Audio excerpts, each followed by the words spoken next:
और चलिए आपको ये चलते हैं बिहार की राजधानी पटना, जहां पर बीजेपी के राष्ट्रीय अध्यक्ष नितिन नवीन के इस्तीफे के बाद खाली हुई बांकीपुर विधानसभा की सीट पर उपचुनाव हाई वोल्टेज मुकाबला हो गया है। और देखिए, जनसुराज के बाद अब आरजेडी ने भी अपने उम्मीदवार की घोषणा कर दी है, तो बीजेपी भी बांकीपुर सीट से अपनी जीत के दावे कर रही है। राष्ट्रीय राजनीति में इन दिनों पटना की बांकीपुर सीट ने सियासी हलचल मचा दी है। यूं तो इस सीट पर विधानसभा का उपचुनाव होना है, लेकिन अब नेशनल लेवल पर ये सीट पॉलिटिक्स का एपिसेंटर बन गई है, क्योंकि ये वही सीट है जहां से बीजेपी के राष्ट्रीय अध्यक्ष नितिन नवीन कल तक विधायक हुआ करते थे। लेकिन राज्यसभा जाने के बाद अब ये हॉट सीट बन गई है। सबसे बड़ा सवाल ये है कि बीजेपी इस जगह पर किसको अपना उम्मीदवार बनाने वाली है, क्योंकि पार्टी ने अभी तक प्रत्याशी के नाम का ऐलान नहीं किया है। राजनीतिक समीकरणों के हिसाब से ये बीजेपी का गढ़ है और उसी का हवाला देते हुए बीजेपी ने फिर से बड़ी जीत का दावा किया है। ताल बहुत पहले से वो ठोक रहे हैं। विधानसभा के चुनाव से पहले भी ताल ठोकते थे। अब बाई इलेक्शन है तो उसकी भी भूमिका बना रहे हैं। और विधानसभा के चुनाव में बिहार की जनता ने उनको पूरी तरह से खारिज कर दिया। जनसुराज के बाद अब आरजेडी ने यहां से रेखा गुप्ता के नाम का ऐलान कर दिया है। पार्टी का आभार जताते हुए उम्मीदवार रेखा गुप्ता ने कहा कि बांकीपुर सीट उनके लिए कोई चुनौती नहीं है और प्रशांत किशोर से कहीं मुकाबला नहीं है। कोई चुनौती नहीं है, सारी चुनौतियां पहले भी थी और फिर भी मैंने फेस किया और बहुत अच्छा समर्थन मिला। इस बार भी मिलेगा और इस बार जीत कर आऊंगी। आरजेडी प्रत्याशी रेखा गुप्ता दावे और प्रशांत किशोर की उम्मीदवारी दोनों पर एनडीए ने पलटवार किया है। जवाब केंद्रीय मंत्री जीतन राम मांझी ने दिया है। शून्य पर आउट हुए थे, यहाँ पर भी शून्य पर आउट होंगे। यहाँ एनडीए का कैंडिडेट बाकी बगैर से ओवरवेलमिंग मेजॉरिटी से जीतेगा। बांकीपुर सीट पर 30 जुलाई को विधानसभा का उपचुनाव है। आरजेडी की तरफ से रेखा गुप्ता का नाम सामने आने के बाद अब नजर बीजेपी के उम्मीदवार पर है, क्योंकि बीजेपी के सामने जातीय समीकरण को साधते हुए कैडर को खुश करने की भी चुनौती है।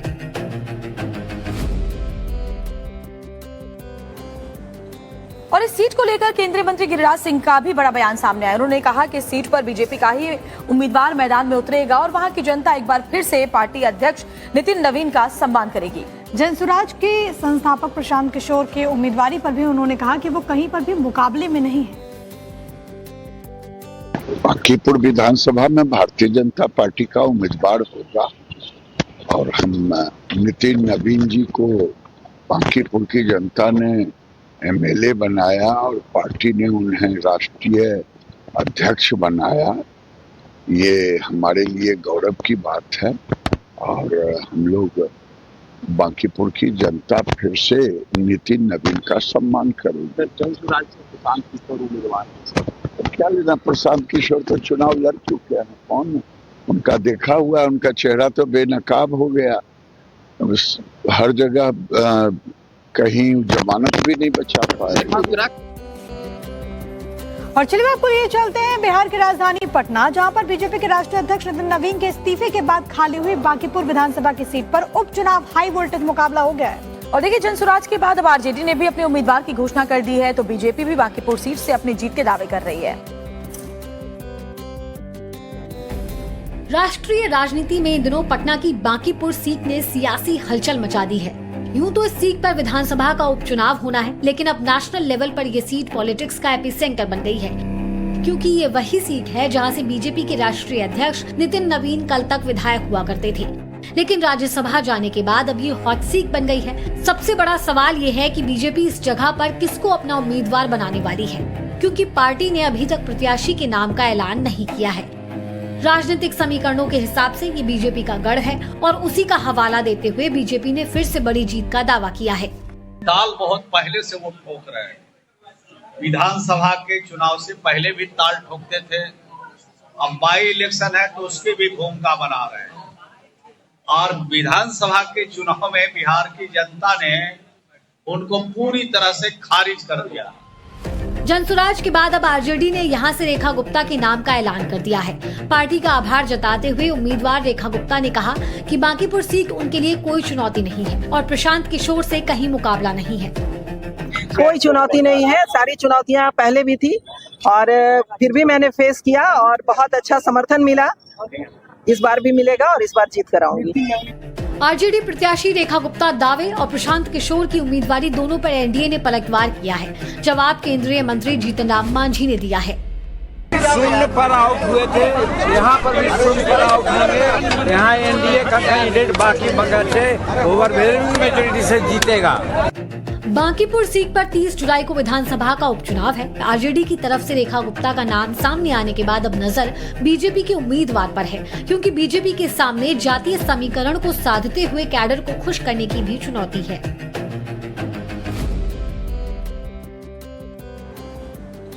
और इस सीट को लेकर केंद्रीय मंत्री गिरिराज सिंह का भी बड़ा बयान सामने आया। उन्होंने कहा कि सीट पर बीजेपी का ही उम्मीदवार मैदान में उतरेगा और वहां की जनता एक बार फिर से पार्टी अध्यक्ष नितिन नवीन का सम्मान करेगी। जनसुराज के संस्थापक प्रशांत किशोर के उम्मीदवारी पर भी उन्होंने कहा कि वो कहीं पर भी मुकाबले में नहीं है। बांकीपुर विधानसभा में भारतीय जनता पार्टी का उम्मीदवार होगा और हम नितिन नवीन जी को बांकीपुर की जनता ने एमएलए बनाया और पार्टी ने उन्हें राष्ट्रीय अध्यक्ष बनाया। ये हमारे लिए गौरव की बात है और हम लोग बांकीपुर की जनता फिर से नितिन नवीन का सम्मान करेंगे। जनसुराज से प्रशांत किशोर उम्मीदवार तो क्या लेना, प्रशांत किशोर तो चुनाव लड़ चुके हैं। कौन उनका देखा हुआ, उनका चेहरा तो बेनकाब हो गया। हर जगह कहीं जमानत भी नहीं बचा पाए। राष्ट्रीय राजनीति में इन दिनों पटना की बांकीपुर सीट ने सियासी हलचल मचा दी है।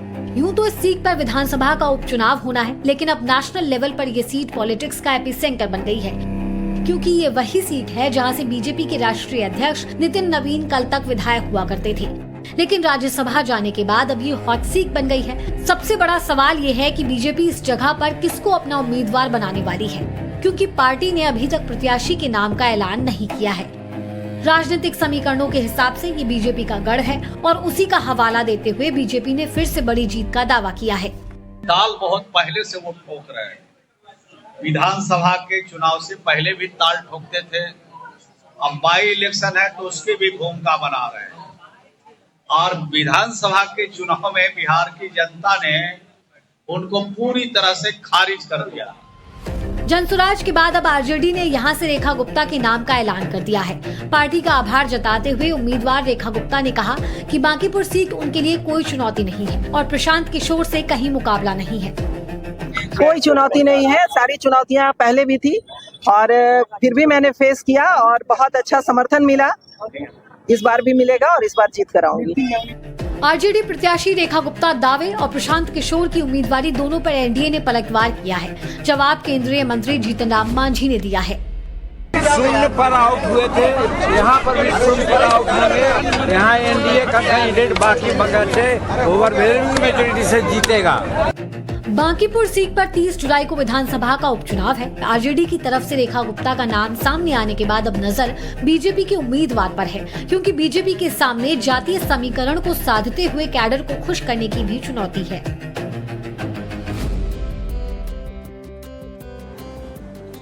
और इस सीट को लेकर केंद्रीय मंत्री गिरिराज सिंह का भी बड़ा बयान सामने आया। उन्होंने कहा कि सीट पर बीजेपी का ही उम्मीदवार मैदान में उतरेगा और वहां की जनता एक बार फिर से पार्टी अध्यक्ष नितिन नवीन का सम्मान करेगी।